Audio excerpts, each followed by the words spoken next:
नमः शिवाय। हर हर महादेव। आप सभी पर भगवान भोलेनाथ व माता पार्वती की कृपा सदा सर्वदा बनी रहे।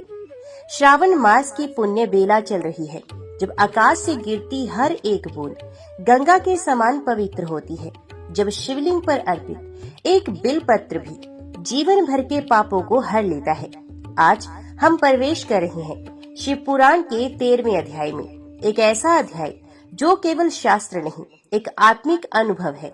यहाँ उजागर होती है भक्ति की सबसे सच्ची परीक्षा, जहाँ श्रद्धा और विश्वास की अग्नि में तप कर ही मोक्ष का अमृत प्राप्त होता है। इस अध्याय में महादेव न केवल विधाता बनकर प्रकट होते हैं, बल्कि पिता, गुरु और सर्वनाशक के रूप में भी हर जीव की पीड़ा को अपने भीतर समाहित कर लेते हैं। ये कथा हमें सिखाती है कि जब संसार के सारे द्वार बंद हो जाएं, तब एक ही दरवाजा बचता है, भोलेनाथ का। तो आइए मन की सारी अशुद्धियों को धोकर श्रद्धा से भरकर हम एक बार फिर जुड़ते हैं उस अद्भुत यात्रा से, जहाँ हर शब्द में शिव तव है और हर मौन में मोक्ष की आहट। शिव पुराण कथा अध्याय 13, जहाँ शिव केवल पूज्य नहीं बल्कि जीवन के सार हैं। हर हर महादेव। ब्रह्मा जी कहते हैं, नारद, भक्त वत्सल भगवान विष्णु राजा श्रुव का हित साधन करने के लिए ब्राह्मण का रूप धारण कर दधीचि के आश्रम पर गए। वहां उन जगत गुरु श्रीहरि ने शिव भक्त शिरोमणि ब्रह्म ऋषि दधीचि को प्रणाम करके श्रुव के कार्य की सिद्धि के लिए उदित हो उनसे ये बात कही। श्री विष्णु भगवान बोले, भगवान शिव की आराधना में तत्पर रहने वाले अविनाशी ब्रह्म ऋषि दधीचि, मैं तुमसे एक वर मांगता हूँ, उसे तुम मुझे दे दो। श्रुव के कार्य की सिद्धि चाहने वाले देवादिदेव श्रीहरि के इस प्रकार याचना करने पर शैव शिरोमणि दधीचि ने शीघ्र ही भगवान विष्णु से इस प्रकार कहा। दधीचि बोले, ब्राह्मण, आप क्या चाहते हैं? ये मुझे ज्ञात हो गया। आप श्रुव का काम बनाने के लिए साक्षात भगवान श्रीहरि ही ब्राह्मण का रूप धारण करके यहाँ आए हैं। इसमें संदेह नहीं, क्या पूरे मायावी है, किंतु देवेश जनार्दन, मुझे भगवान रुद्र की कृपा से भूत, भविष्य और वर्तमान तीनों कालों का ज्ञान सदा ही बना रहता है। सुव्रत, मैं आपको जानता हूँ, आप पापहारी श्रीहरि एवं विष्णु हैं। ये ब्राह्मण का वेश छोड़िए। दुष्ट बुद्धि वाले राजा श्रुव ने आपकी आराधना की है, इसलिए आप पधारे हैं। भगवान, हरे, आपकी भक्त वत्सलता को मैं भी जानता हूँ। ये छल छोड़िए, अपने रूप को ग्रहण कीजिए और भगवान शंकर के स्मरण में मन लगाइए। मैं भगवान शंकर की आराधना में लगा रहता हूँ। ऐसी दशा में भी यदि मुझसे किसी को भय हो तो आप उसे यत्न पूर्वक सत्य की शब्द के साथ कहिए। मेरा मन शिव के स्मरण में ही लगा रहता है, मैं कभी झूठ नहीं बोलता। इस संसार में किसी देवता या दैत्य से भी मुझे भय नहीं होता। श्री विष्णु भगवान बोले, उत्तम व्रत का पालन करने वाले दधीचि, तुम्हारा भय सर्वथा नष्ट ही है, क्योंकि तुम शिव की आराधना में तत्पर रहती हो, इसलिए सर्वज्ञ हो। परंतु मेरे कहने से तुम एक बार अपने प्रतिद्वंदी राजा शुभ से जाकर कह दो कि राजेंद्र, मैं तुमसे डरता हूँ।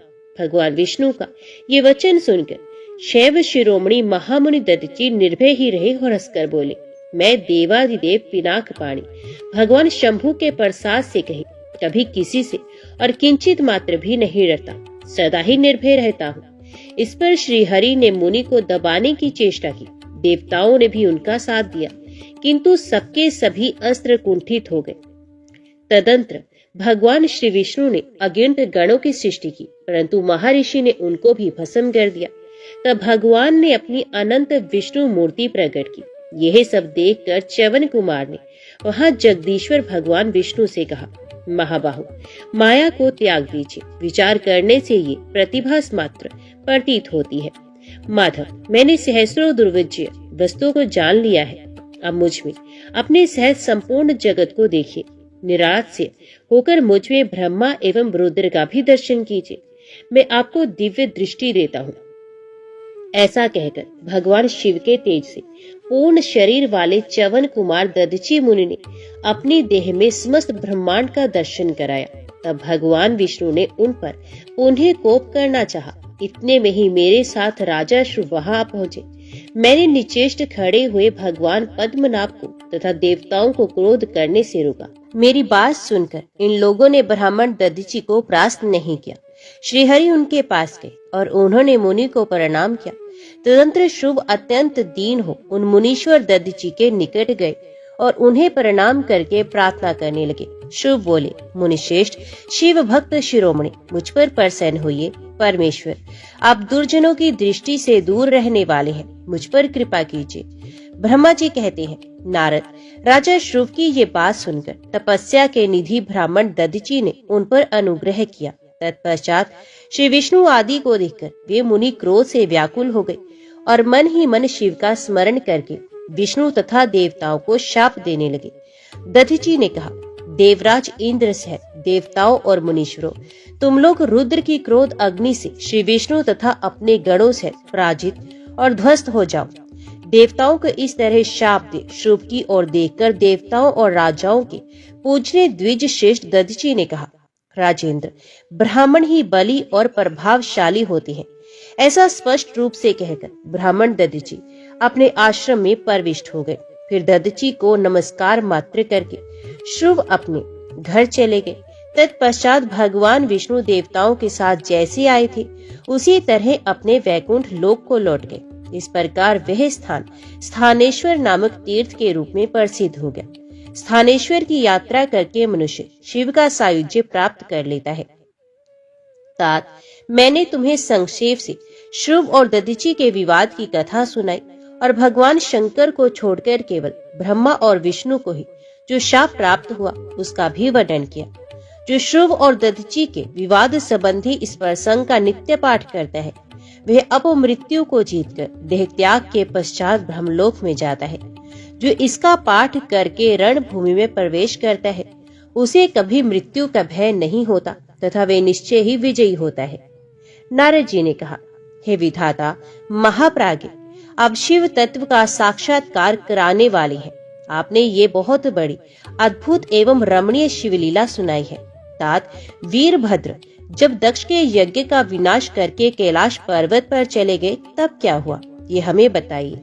ब्रह्मा जी बोले, नारद, रुद्र देव के सैनिकों ने जिनके अंग भंग कर दिए थे वे समस्त पराजित देवता और मुनि उस समय मेरे लोक में आए। वहां मुझ स्वयंभू को नमस्कार करके सबने बारंबार मेरा स्तवन किया। फिर अपने विशेष कलेश को पूर्ण रूप से सुनाया। उसे सुनकर मैं पुत्र शोक से पीड़ित हो गया और अत्यंत व्यग्र हो व्यथित चित्त से बड़ी चिंता करने लगा। फिर मैंने भक्ति भाव से भगवान विष्णु का स्मरण किया। इससे मुझे समयोचित ज्ञान प्राप्त हुआ। तदनंतर देवताओं और मुनियों के साथ मैं विष्णु लोक में गया और वहां भगवान विष्णु को नमस्कार एवं नाना प्रकार के स्तोत्रों द्वारा उनकी स्तुति करके उनसे अपना दुख निवेदन किया। मैंने कहा, देव, जिस तरह भी यज्ञ पूर्ण हो, यजमान जीवित हो और समस्त देवता तथा मुनि सुखी हो जाए, वैसा उपाय कीजिए। देव रमानाथ, देव सुखदायक विष्णु, हम देवता और मुनि निश्चय ही आपकी शरण में आए हैं। मुझे ब्रह्मा की ये बात सुनकर भगवान लक्ष्मीपति विष्णु, जिनका मन सदा शिव में लगा रहता है और जिनके हृदय में कभी दीनता नहीं आती, शिव का स्मरण करके इस प्रकार बोले। श्री विष्णु ने कहा, देवताओं, परम समर्थ तेजस्वी पुरुष से कोई अपराध बन जाए तो भी उसके बदले में अपराध करने वाले मनुष्यों के लिए वह अपराध मंगलकारी नहीं हो सकता। विधाता, समस्त देवता परमेश्वर शिव के अपराधी हैं, क्योंकि इन्होंने भगवान शंभु को यज्ञ का भाग नहीं दिया। अब तुम सब लोग शुद्ध हृदय से शीघ्र ही प्रसन्न होने वाले उन भगवान शिव के पैर पकड़कर उन्हें प्रसन्न करो, उनसे क्षमा मांगो। जिन भगवान के कुपित होने पर ये सारा जगत नष्ट हो जाता है तथा जिनके शासन से लोकपालों सहित यज्ञ का जीवन शीघ्र ही समाप्त हो जाता है, वे भगवान महादेव इस समय अपनी प्राण वल्लभा सती से बिछुड़ गए हैं तथा अत्यंत दुरात्मा दक्ष ने अपने दुर्वचन रूपी बाणों से उनके हृदय को पहले से ही घायल कर दिया है। अतः तुम लोग शीघ्र ही जाकर उनसे अपने अपराधों के लिए क्षमा मांगो। विधि, उन्हें शांत करने का केवल यही सबसे बड़ा उपाय है। मैं समझता हूँ ऐसा करने से भगवान शंकर को संतोष होगा। ये मैंने सच्ची बात कही है। ब्राह्मण, मैं भी तुम सब लोगों के साथ शिव के निवास स्थान पर चलूंगा और उनसे क्षमा याचना करूंगा। देवता आदि से मुझ ब्रह्मा को इस प्रकार आदेश देकर श्रीहरि ने देवगणों के साथ कैलाश पर्वत पर जाने का विचार किया। तदंतर देवता, मुनि और प्रजापति आदि जिनके स्वरूप ही हैं, वे श्रीहरि उन सबको साथ ले अपने वैकुंठ धाम में भगवान शिव के शुभ निवास गिरीश श्रेष्ठ कैलाश को चले गए। कैलाश भगवान शिव को सदा ही अत्यंत प्रिय है। मनुष्यों से भिन्न किन्नर, अप्सराएं और योग सिद्ध महात्मा पुरुष उसका भलीभांति सेवन करते हैं तथा वह पर्वत बहुत ही ऊंचा है। उसके निकट रुद्रदेव के मित्र कुबेर की अलका नामक महादिव्य एवं रमणीय पुरी है, जिसे सब देवताओं ने देखा। उस पुरी के पास ही सुगंधित वन भी देवताओं की दृष्टि में आया, जो सब प्रकार के वृक्षों से हरा भरा एवं दिव्य था। उसके भीतर सर्वत्र सुगंध फैलाने वाले सुगंधिक नामक कमल खिले थे। उसके बाहरी भाग में नंदा और अलकनंदा, ये दो अत्यंत पावन दिव्य सरिताएं बहती हैं, जो दर्शन मात्र से प्राणियों के पाप हर लेती हैं। यक्षराज कुबेर की अलकापुरी और सौगंधिक वन को पीछे छोड़कर आगे बढ़ते हुए देवताओं ने थोड़ी ही दूर पर शंकर जी के वट वृक्ष को देखा। उसने चारों ओर अपनी अविचल छाया फैला रखी थी। यह वृक्ष 100 योजन ऊंचा था और उसकी शाखाएं 75 योजन तक फैली थी। उस पर कोई घोंसला नहीं था और ग्रीष्म का ताप तो उसमें सदा दूर रहता था। बड़े पुण्यात्मा पुरुषों को ही उसका दर्शन हो सकता है। वे परम रमणीय और अत्यंत पावन है। यह दिव्य वृक्ष भगवान शंभु का योग स्थल है। योगियों के द्वारा सेव्य और परम उत्तम है। मुमुक्षुओं के आश्रयभूत उस महायोग में वट वृक्ष के नीचे विष्णु आदि सब देवताओं ने भगवान शंकर को विराजमान देखा। मेरे पुत्र महासिद्ध सनकादि, जो सदा शिव भक्ति में तत्पर रहने वाले और शांत हैं, बड़ी प्रसन्नता के साथ उनकी सेवा में बैठे थे। भगवान शिव का श्री विग्रह परम शांत दिखाई देता था। उनके सखा कुबेर, जो गुरुकों और राक्षसों के स्वामी हैं, अपने सेवक गणों तथा कुटुंबी जनों के साथ सदा विशेष रूप से उनकी सेवा किया करते हैं। वे परमेश्वर शिव उस समय तपस्वी जनों को परम प्रिय लगने वाला सुंदर रूप धारण किए बैठे थे। भस्मादि से उनके अंगों की बड़ी शोभा हो रही थी। भगवान शिव अपने वत्सल स्वभाव के कारण सारे संसार के सुहृद हैं। नारद, उस दिन वे एक कुशासन पर बैठे थे और सब संतों के सुनते हुए तुम्हारे प्रश्न करने पर तुम्हें उत्तम ज्ञान का उपदेश दे रहे थे। वे बायां चरण अपनी दाईं जांघ पर और बायां हाथ अपने बाएं घुटने पर रखे, कलाई में रुद्राक्ष की माला डाले, सुंदर तर्क मुद्रा से विराजमान थे। इस रूप में भगवान शिव का दर्शन करके उस समय विष्णु आदि सब देवताओं ने दोनों हाथ जोड़ मस्तक झुकाकर तुरंत उनके चरणों में प्रणाम किया। मेरे साथ भगवान विष्णु को आया देख सत्पुरुषों के आश्रयदाता भगवान रुद्र उठकर खड़े हो गए और उन्होंने सर झुकाकर उन्हें प्रणाम भी किया। फिर विष्णु आदि सब देवताओं ने जब भगवान शिव को प्रणाम कर लिया तब उन्होंने मुझे नमस्कार किया।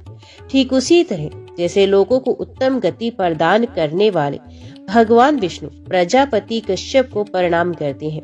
तत्पश्चात देवताओं, सिद्धों, गणाधीशों और महर्षियों से नमस्कृत तथा स्वयं भी श्री विष्णु एवं मुझको नमस्कार करने वाले भगवान शिवजी से श्री हरि ने आदर पूर्वक वार्तालाप आरंभ किया। देवताओं ने भगवान शिवजी की अत्यंत विनय के साथ स्तुति करते हुए अंत में कहा, आप पर परमेश्वर, परात्पर तथा परात्पर तर है। आप सर्वव्यापी विश्व मूर्ति महेश्वर को नमस्कार है। आप विष्णु क्षेत्र, भानु, भैरव, शरणागत वत्सल, त्र्यंबकम तथा विहरणशील हैं। आप मृत्युंजय हैं। शोक भी आपका ही रूप है। आप त्रिगुण एवं गुणात्मा है। चंद्रमा, सूर्य और अग्नि आपके नेत्र हैं। आप सबके कारण तथा धर्म मर्यादा स्वरूप हैं। आपको नमस्कार है। आपने अपने ही तेज से संपूर्ण जगत को व्याप्त कर रखा है। आप निर्विकार प्रकाशपूर्ण चिदानंद स्वरूप परब्रह्म परमात्मा है। महेश्वर, ब्रह्मा, विष्णु, इंद्र और चंद्र आदि समस्त देवता तथा मुनि आपसे ही उत्पन्न हुए हैं। चूंकि आप अपने शरीर को 8 भागों में विभक्त करके समस्त संसार का पोषण करते हैं, इसलिए अष्टमूर्ति कहलाती हैं। आप ही सबके आदि कारण करुणामय ईश्वर हैं। आपके भय से ये वायु चलती है। आपके भय से अग्नि जलाने का काम करती है। आपके भय से सूर्य तपता है और आपके ही भय से मृत्यु सब और दौड़ती फिरती है। दया सिंधु महेशान परमेश्वर प्रसन्न होइए। हम नष्ट और अचेत हो रहे हैं, अत सदा ही हमारी रक्षा कीजिए, रक्षा कीजिए, रक्षा कीजिए। नाथ करुणानिधे शंभो, आपने अब तक नाना प्रकार की आपत्तियों से जिस तरह हमें सदा सुरक्षित रखा है, उसी तरह आज भी आप हमारी रक्षा कीजिए। नाथ दुर्गेश, आप शीघ्र कृपा करके इस अपूर्ण यज्ञ का और प्रजापति दक्ष का भी उद्धार कीजिए।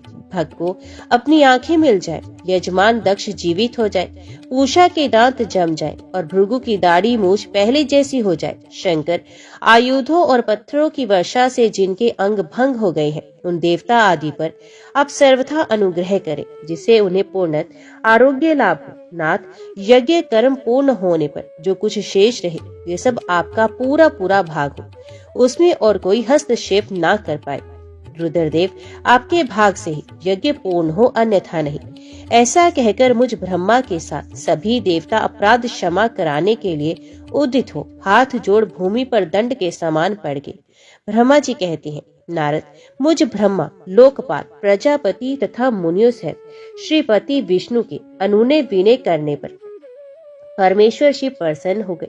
देवताओं को आश्वासन दे हंसकर उन पर परम अनुग्रह करते हुए करुणा निधान परमेश्वर शिव ने कहा, महादेव ने कहा, सुरश्रेष्ठ ब्रह्मा और विष्णुदेव, आप दोनों सावधान होकर मेरी बात सुने। मैं सच्ची बात कहता हूँ। तात, आप दोनों की सभी बातों को मैंने सदा माना है। दक्ष के यज्ञ का यह विध्वंस मैंने नहीं किया। दक्ष स्वयं ही दूसरों से द्वेष करते हैं।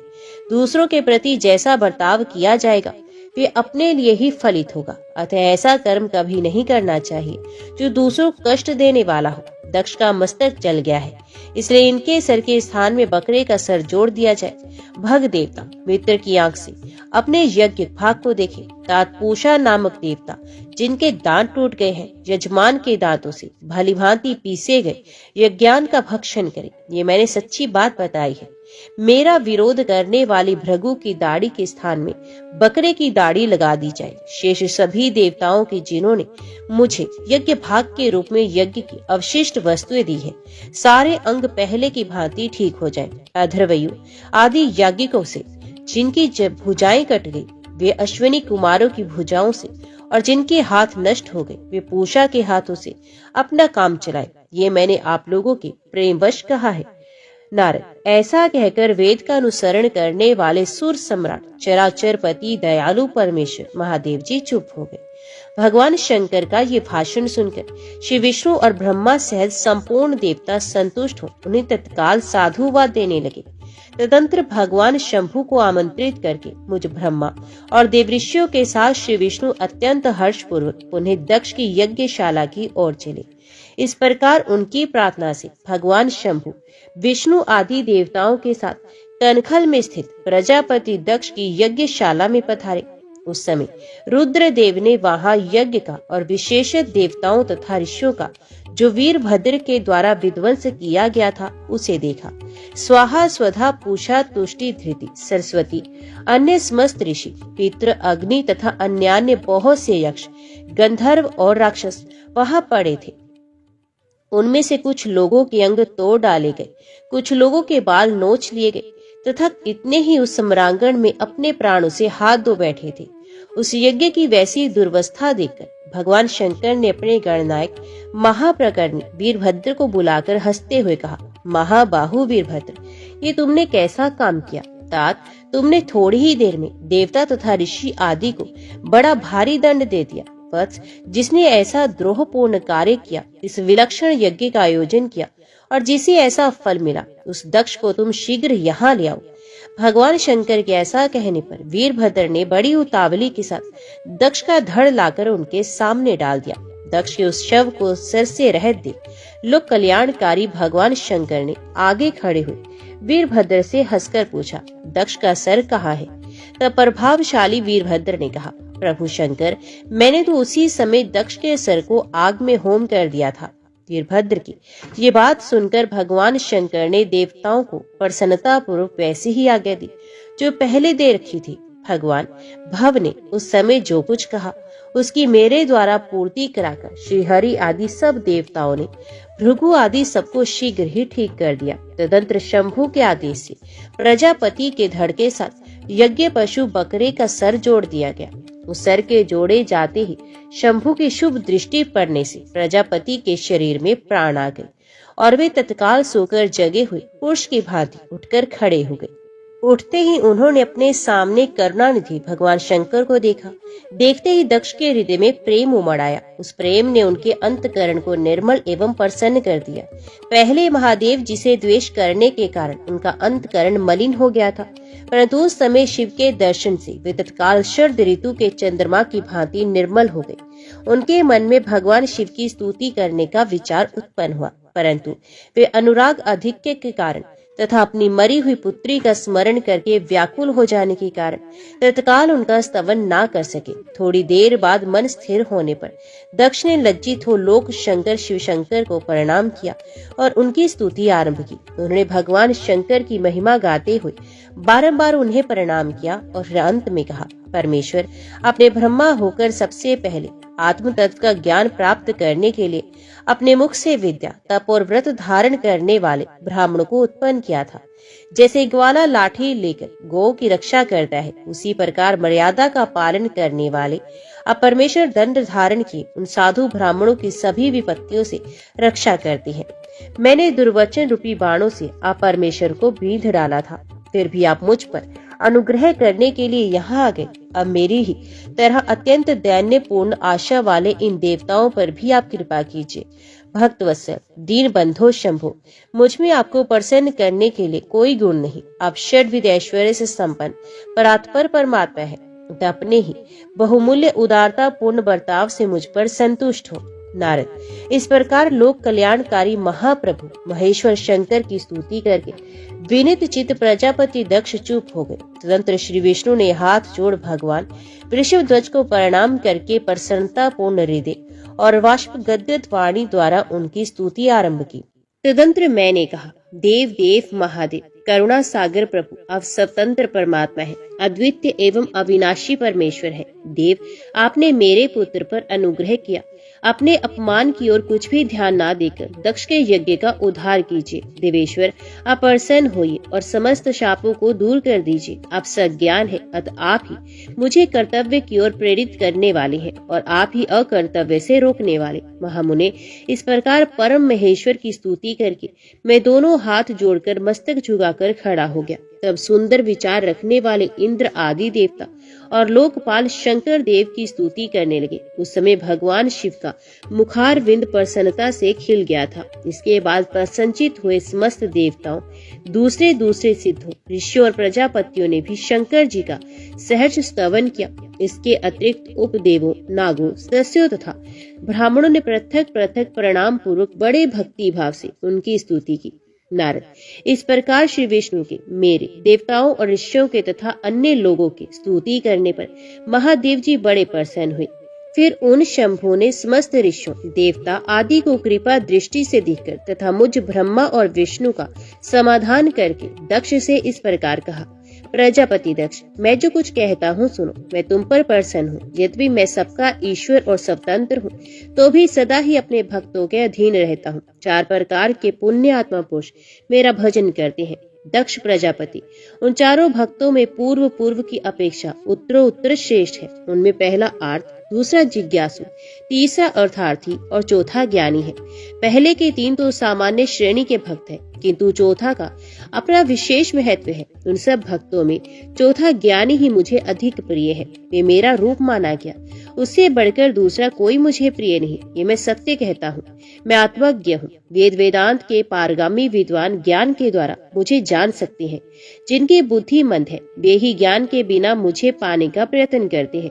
कर्म के अधीन हुए मूढ़ मानव मुझे वेद, यज्ञ, दान और तपस्या द्वारा भी कभी नहीं पा सकते। अथ दक्ष, आज से तुम बुद्धि के द्वारा मुझ परमेश्वर को जानकर ज्ञान का आश्रय लो, समाहित होकर कर्म करो। प्रजापति, तुम उत्तम बुद्धि के द्वारा मेरी दूसरी बात भी सुनो। मैं अपने सगुण स्वरूप के विषय में भी इस गोपनीय रहस्य को धर्म की दृष्टि से तुम्हारे सामने प्रकट करता हूँ।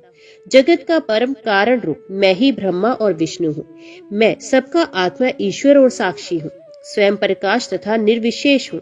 मुने, अपने त्रिगुणात्मिका माया को स्वीकार करके मैं ही जगत की सृष्टि, पालन और संहार करता हुआ इन क्रियाओं के अनुरूप ब्रह्मा, विष्णु और रुद्र नाम धारण करता हूँ। उस अद्वितीय केवल मुझ परब्रह्म परमात्मा में ही अज्ञानी पुरुष ब्रह्म, ईश्वर तथा अन्य समस्त जीवों को भिन्न रूप से देखता है।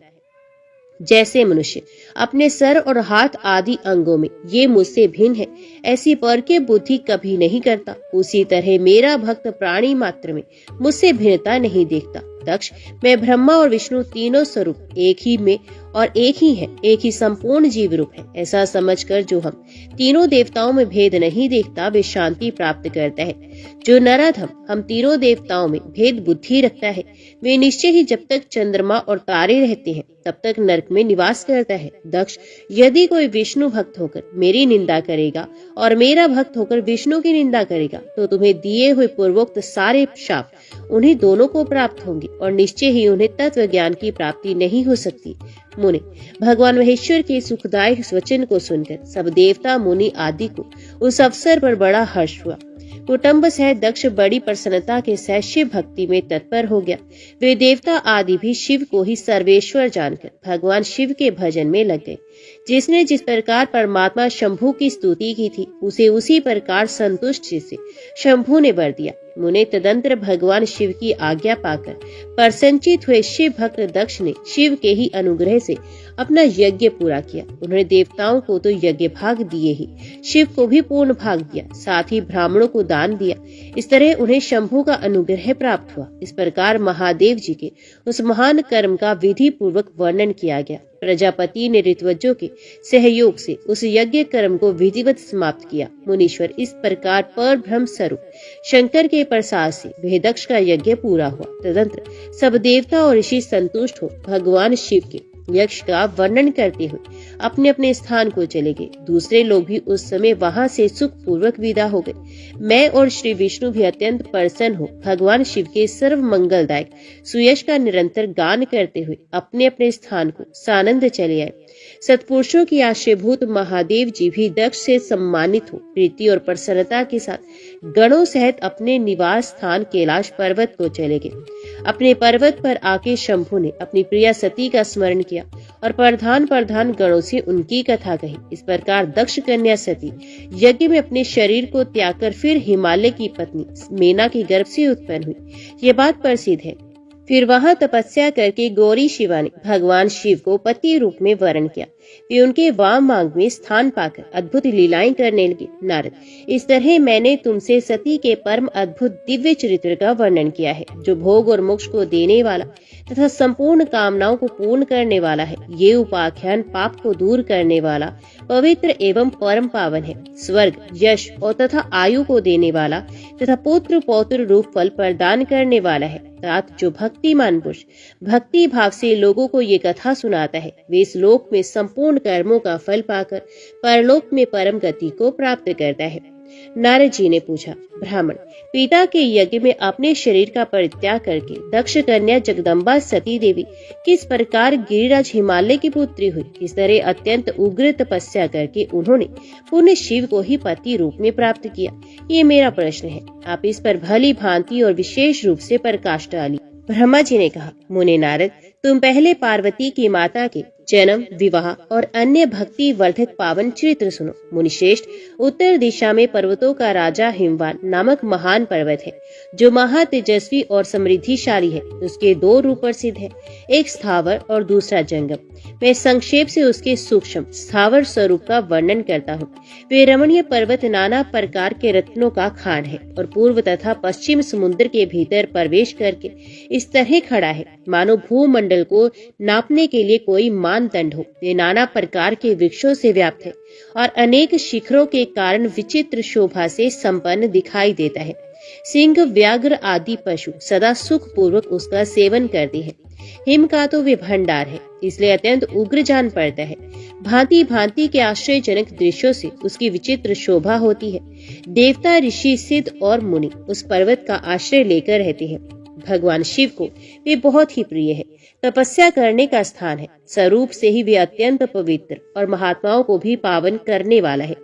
तपस्या में वे अत्यंत शीघ्र सिद्धि प्रदान करता है, अनेक प्रकार के धातुओं की खान और शुभ है। वही दिव्य शरीर धारण करके सर्वांग सुंदर रमणीय देवता के रूप में भी स्थित है। भगवान विष्णु का अविकृत अंश है, इसलिए वह शैल राज साधु संतों का अधिक प्रिय है। एक समय गिरिवर हिमवान ने अपनी कुल परंपरा की स्थिति और धर्म की वृद्धि के लिए देवताओं तथा पितरों का हित करने की अभिलाषा से अपना विवाह करने की इच्छा की। मुनीश्वर उस अवसर पर संपूर्ण देवता अपने स्वार्थ का विचार करके दिव्य पितरों के पास आकर उनसे प्रसन्नता पूर्वक बोले। देवताओं ने कहा, पितरों, आप सब लोग प्रसन्नचित होकर हमारी बात सुने और यदि देवताओं का कार्य सिद्ध करना आपको भी अभीष्ट हो तो शीघ्र वैसा ही करें। आपकी ज्येष्ठ पुत्री जो मैना नाम से प्रसिद्ध है, वे मंगल रूपिणी है, उसका विवाह आप लोग अत्यंत प्रसन्नता पूर्वक हिमवान पर्वत से कर दें। ऐसा करने पर आप सब लोगों को सर्वथा महान लाभ होगा और देवताओं के दुखों का निवारण भी पग पग पर होता रहेगा। देवताओं की ये बात सुनकर पितरों ने परस्पर विचार करके स्वीकृति दे दी और अपनी पुत्री मैना को विधि पूर्वक हिमालय के हाथ में दे दिया। उस परम मंगलमय विवाह में बड़ा उत्सव मनाया गया। मुनीश्वर नारद, मैना के साथ हिमालय के शुभ विवाह का ये सुखद प्रसंग मैंने तुमसे प्रसन्नता पूर्वक कहा, अब और क्या सुनना चाहते हो? नारद जी ने पूछा, विधाता, अब आदर पूर्वक मेरे सामने मैना की उत्पत्ति का वर्णन कीजिए।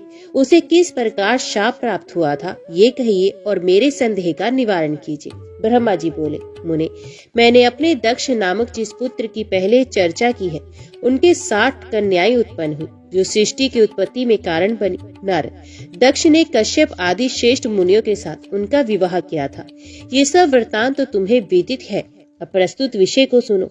उन कन्याओं में से एक स्वधा नाम की कन्या थी, जिसका विवाह उन्होंने पितरों के साथ किया। स्वधा की 3 पुत्रियां थी जो सौभाग्यशालिनी तथा धर्म की मूर्ति थी।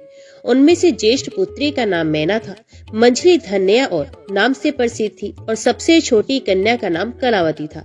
ये सारी कन्याएं पितरों की मानसी पुत्रियां थी, उनके मन से प्रकट हुई थी। इनका जन्म किसी माता के गर्भ से नहीं हुआ था, अतएव ये अयोनिजा है।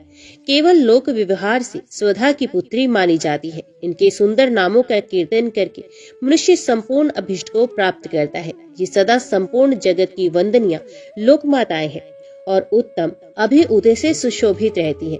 सबकी सब परम योगिनी, ज्ञान निधि तथा तीनों लोकों में सर्वत्र जा सकने वाली है। मुनीश्वर, एक समय वे तीनों बहनें भगवान विष्णु के निवास स्थान श्वेत द्वीप में उनका दर्शन करने के लिए गई। भगवान विष्णु को प्रणाम और भक्ति पूर्वक उनकी स्तुति करके वे उन्हीं की आज्ञा से वहां ठहर गए। उस समय वहां संतों का बड़ा भारी समाज एकत्रित हुआ था। उन्हें उसी अवसर पर मेरे पुत्र सनकादि सिद्धगण भी वहां गए और श्री हरि की स्तुति वंदना करके उन्हीं की आज्ञा से वहां ठहर गए। सनकादि मुनि देवताओं के आदि पुरुष संपूर्ण लोकों में वंदित हैं। वे जब वहां आकर खड़े हुए उस समय श्वेत द्वीप के सब लोग उन्हें देख प्रणाम करते हुए उठकर खड़े हुए, परंतु ये तीनों बहनें उन्हें देखकर भी वहां नहीं उठी। इसे सनंत कुमार ने उन्हें स्वर्ग से दूर होकर नर स्त्री बनने का शाप दे दिया था। फिर उनके प्रार्थना करने पर वे प्रसन्न हो गई और बोले। सनंत कुमार ने कहा, पितरों की तीनों कन्याओं, तुम पर संचित होकर मेरी बात सुनो। ये तुम्हारे शोक का नाश करने वाली और सदा ही तुम्हें सुख देने वाली है। तुम्हें जो ज्येष्ठ है वे भगवान विष्णु की अंशभूत हिमालय गिरी की पत्नी हो। उसे जो कन्या होगी वे पार्वती के नाम से विख्यात होगी। पितरों की दूसरी प्रिय कन्या योगिनी धन्या राजा जनक की पत्नी होगी। उसकी कन्या के रूप में महालक्ष्मी अवतीर्ण होंगी, जिनका नाम सीता होगा। इसी प्रकार पितरों की छोटी पुत्री कलावती द्वापर के अंतिम भाग में वृषभानी वैश्य की पत्नी होगी और उसकी प्रिय पुत्री राधा के नाम से विख्यात होगी। योगिनी मैना पार्वती जी के वरदान से अपने पति के साथ उसी शरीर से कैलाश नामक परम पद को प्राप्त हो जाएंगी। धन्या तथा उनके पति जनक कुल में उत्पन्न हुए जीवन मुक्त महायोगी राजा सिरध्वज लक्ष्मी स्वरूपा सीता के प्रभाव से वैकुंठ धाम में जाएंगे।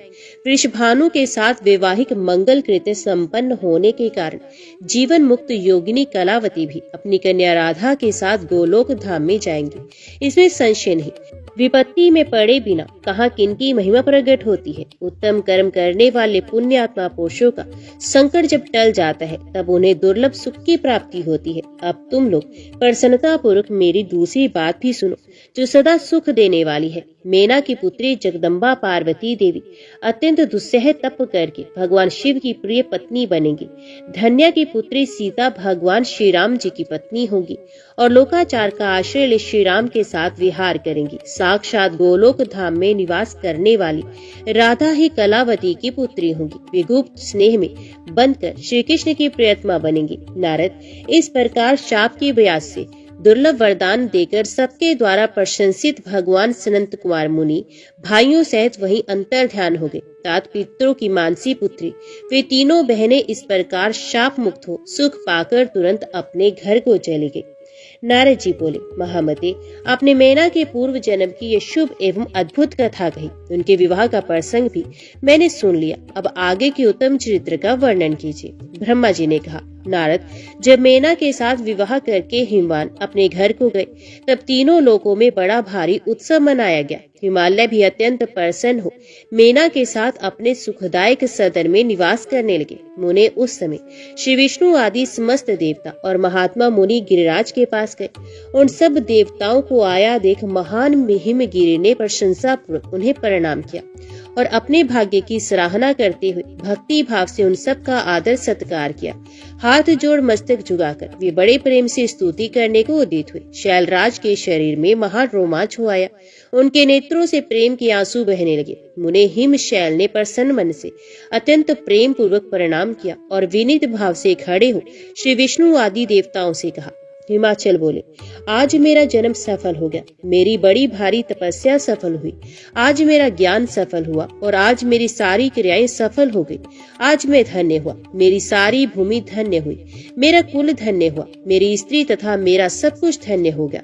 इसमें संशय नहीं, क्योंकि आप सब महान देवता एक साथ मिलकर एक ही समय यहाँ पधारे हैं। मुझे अपना सेवक समझकर प्रसन्नता पूर्वक उचित कार्य के लिए आज्ञा दे।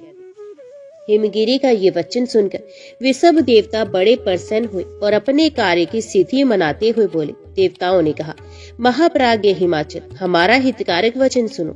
हम सब लोग जिस काम के लिए यहाँ आए हैं उसे प्रसन्नता पूर्वक बता रहे हैं। गिरिराज, पहले जो जगदम्बा उमा दक्ष कन्या सती के रूप में प्रकट हुई थी और रुद्र पत्नी होकर सुदीर्घ काल तक इस भूतल पर क्रीड़ा करती रही, वही अंबिका सती अपने पिता से अनादर पाकर अपनी प्रतिज्ञा का स्मरण करके यज्ञ में शरीर त्याग अपने परम धाम को पधार गई। हिमगिरे, वह कथा लोक में विख्यात है और तुम्हें भी विदित है।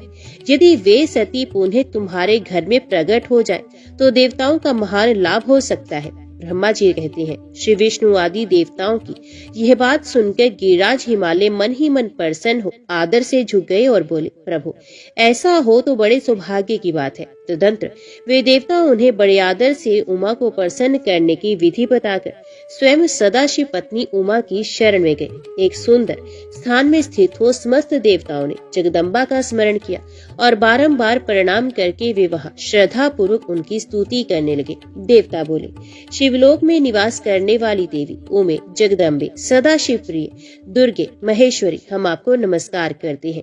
आप पावन शांत स्वरूप श्री शक्ति है, परम पावन पुष्टि है, अव्यक्त प्रकृति और महतत्व है। ये आपके ही रूप है। हम भक्ति पूर्वक आपको नमस्कार करते हैं। आप कल्याणमयी शिवा है, आपके हाथ भी कल्याणकारी है। आप शुद्ध, स्थूल, सूक्ष्म और सबका परम आश्रय है। अंतर विद्या और सुविद्या से अत्यंत प्रसन्न रहने वाली आप देवी को हम प्रणाम करते हैं। आप श्रद्धा है, आप धृति है, आप श्री है, आप ही सब में व्याप्त रहने वाली देवी है। आप ही सूर्य की किरणें हैं और आप ही अपने परपंच को प्रकाशित करने वाली है। ब्रह्मांड रूप शरीर में और जगत के जीवों में रहकर जो ब्रह्मा से लेकर तृण पर्यंत संपूर्ण जगत की पुष्टि करती है, उन आदि देवी को हम नमस्कार करते हैं। आप ही वेद माता गायत्री है, आप ही सावित्री और सरस्वती है, आप ही संपूर्ण जगत के लिए वार्ता नामक वृत्ति है और आप ही धर्म स्वरूपा वेदत्रिय है। आप ही संपूर्ण भूतों में निद्रा बनकर रहती हैं, उनकी शुद्धा और तृप्ति भी आप ही है। आप ही तृष्णा, कांति, शभी, तुष्टि और सदा संपूर्ण आनंद को देने वाली है। आप ही पुण्यकर्ताओं के यहाँ लक्ष्मी बनकर रहती हैं और आप ही पापियों के घर सदा ज्येष्ठा, लक्ष्मी की बड़ी बहन दरिद्रता के रूप में वास करती हैं। आप ही संपूर्ण जगत की शांति है। आप ही धारण करने वाली धात्री एवं प्राणों का पोषण करने वाली शक्ति है। आप ही पांचों भूतों के सार तत्व को प्रकट करने वाली तत्व स्वरूप है। आप ही नित्यों की नीति तथा व्यवसाय रूपणी है। आप ही सामदेव की गति है। आप ही ग्रंथि है। आप ही यजुर मंत्र की आहुति है। ऋग्वेद की मात्रा और अथर्ववेद की परम गति भी आप है, जो प्राणियों के नाक, कान, नेत्र, मुख, भुजा, वक्षस्थल और हृदय में धृति रूप से स्थित हो सदा ही उनके लिए सुख का विस्तार करती है, जो निद्रा के रूप में संसार के लोगों को अत्यंत सुभग प्रतीत होती है। वे देवी उमा जगत की स्थिति एवं पालन के लिए हम सब पर प्रसन्न हो। इस प्रकार जगत जननी सती साध्वी महेश्वरी उमा की स्तुति करके अपने हृदय में विशुद्ध प्रेम लिए वे सब देवता उनके दर्शन की इच्छा से वहां खड़े हो गए। नारद, देवताओं की इस प्रकार स्तुति करने पर दुर्गम पीड़ा का नाश करने वाली जगत जननी देवी दुर्गा उनके सामने प्रकट हुई। वे परम अद्भुत दिव्य रत्न में रथ पर बैठी हुई थी। उस श्रेष्ठ रथ में घुंघरू लगे थे और मुलायम बिस्तर बिछे थे। उनके श्री विग्रह का एक एक अंग करोड़ों सूर्य से भी अधिक प्रकाशमान और रमणीय था। ऐसे अवयवों से अत्यंत उद्भासित हो रही थी। सब ओर फैली हुई अपनी तेजो राशि के मध्य भाग में वे विराजमान थी। उनका रूप बहुत ही सुंदर था और उनकी छवि की कहीं तुलना नहीं थी। सदा शिव के साथ विलास करने वाली उन महामाया की किसी के साथ समानता नहीं थी। शिवलोक में निवास करने वाली वे देवी त्रिविध चिन्मय गुणों से युक्त थी। प्राकृतिक गुणों का भाव होने से उन्हें निर्गुणा कहा जाता है। वे नित्य रूपा है। वे दुष्टों पर प्रचंड कोप करने के कारण चंडी कहलाती है, परंतु स्वरूप से शिवा कल्याणमयी है। सबकी संपूर्ण पीड़ाओं का नाश करने वाली तथा संपूर्ण जगत की माता है। वे ही प्रलय काल में महानिद्या होके सबको अपने अंक में सुला लेती है तथा वे समस्त स्वजनों भक्तों का संसार सागर से उद्धार कर देती है। शिवा देवी की तेजो राशि के प्रभाव से देवता उन्हें अच्छी तरह देख न सके। तब उनके दर्शन की अभिलाषा से देवताओं ने फिर उनका स्तवन किया। तदंतर दर्शन की इच्छा रखने वाले विष्णु आदि सब देवता उन जगदम्बा की कृपा पाकर वहां उनका सुस्पष्ट दर्शन कर सके। इसके बाद देवता बोले, अंबिके, महादेवी, हम सदा आपके दास हैं। आप प्रसन्नता पूर्वक हमारा निवेदन सुने। पहले आप दक्ष की पुत्री के रूप में अवतीर्ण हो। लोक में रुद्रदेव की वल्लभा हुई थी। उसमें आपने ब्रह्मा जी के तथा दूसरे देवताओं के महान दुख का निवारण किया था। तदंतर पिता से अनादर पाकर अपनी की हुई प्रतिज्ञा के अनुसार आपने शरीर को त्याग दिया और स्वधाम में पधाराई। इसे भगवान हर को भी बड़ा दुख हुआ। महेश्वरी, आपके चले आने से देवताओं का कार्य पूरा नहीं हुआ, तथा हम देवता और मुनि व्याकुल होकर आपकी शरण में आए हैं। शिवे, आप देवताओं का मनोरथ पूर्ण करें, जिसे सनंत कुमार का वचन सफल हो। देवी, अब भूतल पर अवतीर्ण हो, पुनः रुद्रदेव की पत्नी होइए और यथा योग्य ऐसी लीला कीजिए जिसे देवताओं को सुख प्राप्त हो। देवी, इसे कैलाश पर्वत पर निवास करने वाले रुद्रदेव भी सुखी होंगे। आप ऐसी कृपा करें जिसे सब सुखी हो और सबका सारा दुख नष्ट हो जाए। नारद, ऐसा कहकर विष्णु आदि सब देवता प्रेम में मगन हो गए और भक्ति के विनम्र होकर चुपचाप खड़े रहे। देवताओं की ये स्तुति सुनकर शिवा देवी को बड़ी प्रसन्नता हुई। उसके हेतु का विचार करके अपने प्रभु शिव का स्मरण करती हुई भक्त वत्सला दयामयी उमा देवी उसमें विष्णु आदि देवताओं को संबोधित करके हंसकर बोली। उमा ने कहा, हे हरे, हे विधि और हे देवताओं तथा मुनियों, तुम सब लोग अपने मन से व्यथा को निकाल दो और मेरी बात सुनो। मैं तुम पर प्रसन्न हूँ, इसमें संशय नहीं। सब लोग अपने अपने स्थान को जाओ और चिरकाल तक सुखी रहो। मैं अवतार ले मेना की पुत्री होकर उन्हें सुख दूंगी और रुद्रदेव की पत्नी हो जाऊंगी। यह मेरा अत्यंत गुप्त मत है। भगवान शिव की लीला अद्भुत है, विज्ञानियों को भी मोह में डालती है। देवताओं, उस यज्ञ में जाकर पिता के द्वारा अपने स्वामी का अनादर देख जब से मैंने दक्ष जनित शरीर को त्यागा है, तभी से वे मेरे स्वामी काल अग्नि रुद्रदेव तत्काल दिगंबर हो गए। वे मेरी ही चिंता में डूबे हैं। उनके मन में ये विचार उठा करता है कि धर्म को जानने वाली सती मेरा रोष देखकर पिता के यज्ञ में गई और वहां मेरा अनादर देख मुझ में प्रेम होने के कारण उसने अपना शरीर त्याग दिया। यही सोचकर वे घर बार छोड़कर अलौकिक वेश धारण करके योगी हो गई।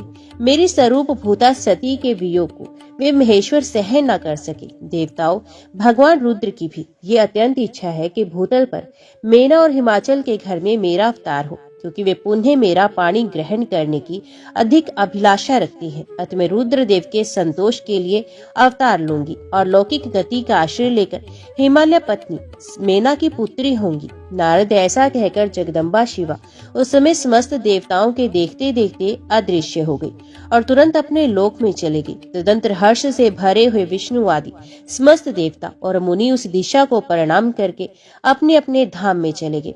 ओम नमः शिवाय। हर हर महादेव।